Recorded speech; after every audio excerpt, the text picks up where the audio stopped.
responses, and then we'll take the next round.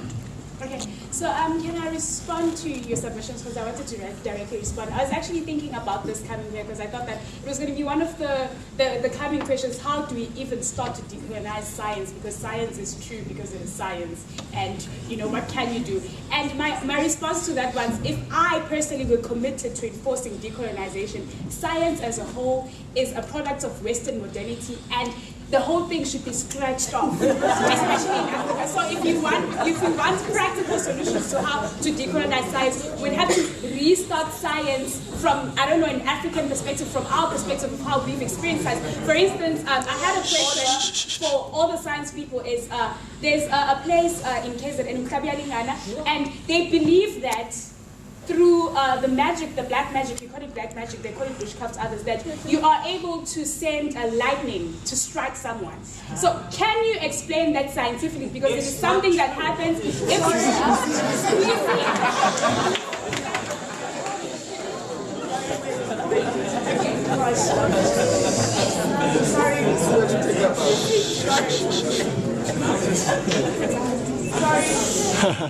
Sorry.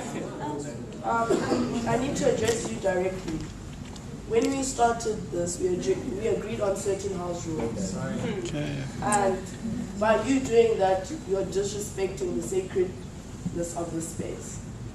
And so I'd like to ask you to first please apologize to the panel directly. And then number two, understand the rules that we went by in this space. Because it's going to be very problematic. When we started, this is not an antagonizing space. And so what you're trying to do is collapse the space and make it antagonizing, which we will not allow. This is a progressive space for people to say their opinions. And we have noted how those opinions are going to be laid out. So I would like you to first apologize and then go on and agree to abiding by the rules of the space.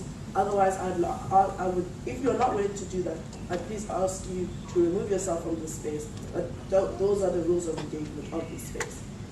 Okay, I'm very sorry to the panel. Okay, and you agree to abide by the rules of this space. Thank you. Please carry on. So I will finish. See, that very response is the reason why I am not in the science faculty. I did science throughout my high school years, and there was a lot of things that I just, but it's fine. But Western modernity is the direct antagonistic factor to decolonization, because Western knowledge is totalizing. It is saying that it was Newton and only Newton who knew or saw an apple falling, and then out of nowhere decided that gravity existed and created an equation, and that is it. For the whether people knew Newton or not, or whether whatever happens in Western Africa, Northern Africa, the thing is, the only way to explain gravity is through Newton, who sat under a tree and saw an apple fall.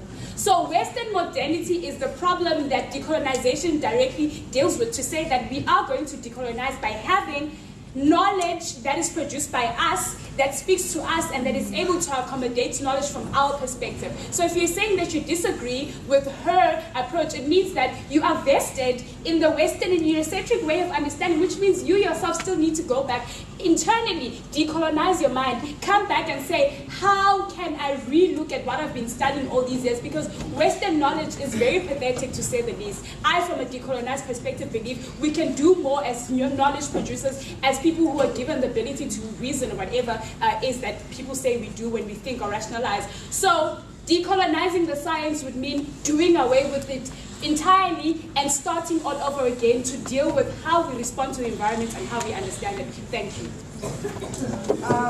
Okay, another response to the Order. So I'm going to